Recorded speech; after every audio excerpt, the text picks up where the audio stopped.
महाराष्ट्र राज्य सांस्कृतिक संचालनालयातर्फे आयोजित 63व्या मराठी हौशी नाट्य स्पर्धेला वेंगुर्ले वासियांकडून उत्स्फूर्त प्रतिसाद लाभतोय. वेंगुर्ले येथील मधुसूदन कालेलकर सभागृहात आयोजित केलेली स्पर्धेतील पहिली 2 नाटके अगदी हाऊसफुल झाली आणि दोन्ही नाटके प्रेक्षकांच्या पसंतीस उतरली.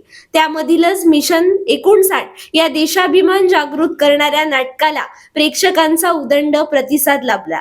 प्रकाश माजलकर लिखित आणि प्रवीण मांजरेकर दिग्दर्शित वेंगुर्ले येथील मिशन 59 या देशाभिमान जागृत करणाऱ्या 2 अंकी नाटकातील ही काही दृश्य आपण पाहूयात. पहिल्यांदा मला विमानातच भेटलो. बोलला मात्र काय? त्याच्या तुझ्याकडून काय अपेक्षा होत्या? म्हणजे कधी शरीर संबंध? अजिबात नाही. अनिरुद्ध त्याच्या तळघरातल्या प्रयोगशाळेतच असायचा. क्वचितच बाहेर पडायचे. पण मला एकटीला सोडून नाही. मी जोपर्यंत त्यांच्या सोबत होते तोवर माझ्यावर गुप्त पहारा अनेकदा पाहिलं होतं. कोण देईल? तस्लीमा, जिने भारतात येताच गर्भपात करून घेण्यासाठी माझी मदत केली. पण तशी ती फार संशयी वाटायची. वेट, अनिरुद्ध आहे. खोटं, साप खोटं. मुस्ताद होते. तुला माहित नाही. मग तुझ्या घरात क्षेपणास्त्र बनवण्याचे फॉर्म्युले कसे सापडले? कुणी निर्माण केले? अनिरुद्ध नाही ना? कुणी निर्माण केले? पुन्हा तो प्रश्न का विचार?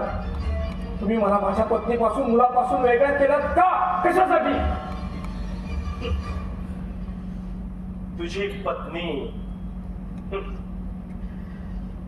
तुझी पत्नी याच घरातील याच मळ्यावर दुसऱ्या मळ्यावर आहे आणि आम्ही तिला अगदी सुरक्षित ठेवले. कारण विचार कारण ती आमच्या कामाची आहे. मुख्य म्हणजे सुंदर आहे आणि आमचं मनोरंजन सुद्धा करते. तुला एक मुलगा सुद्धा आहे ना?